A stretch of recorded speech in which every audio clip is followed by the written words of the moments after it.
Səndən soruşmayacaq bu dünya gedəndə.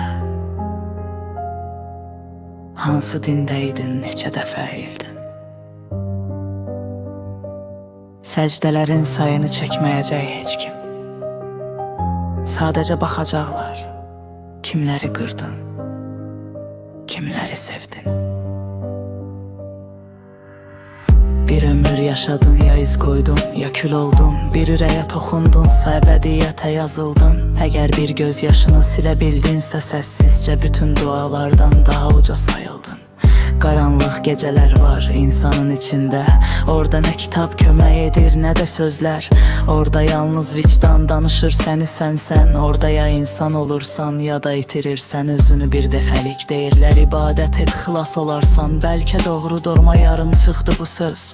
Çünki qəlbin daşdırsa, dilin dua etsə belə, səmaya yox boşluğa gedir o səs. Bir çörək bölmək bəzən min rükətdən üstündür. Bir yanındayam demək min zikdən ağırdır. Çünki Tanrı bəzən məsciddə yox, sındırdığın qəlbin içində səni gözləyir. Din yollar kimidir, ayrılır, dolaşır, dəyişir. Amma son dayanacaq birdir insanlıq. Kimisi ora ibadətlə gedir, kimisi əməllə, kimisi isə yalnız bir təmiz qəlblə çatır. Sən seçəcəksən adını mərmərə yazdırmaq, ya ürümşərə birin zamanla silinir. Digəri isə ölümün özünə meydan oxuyur, unutma. Ən böyük ibadət bəzən susmaqdır, qırmamaq üçün.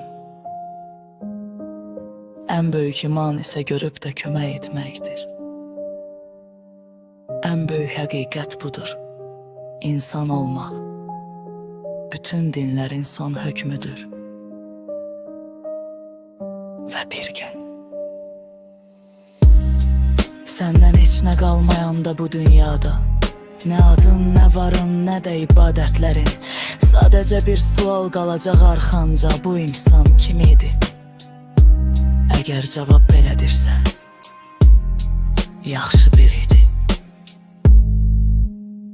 Demək, sən qalib gəldin, Nazib.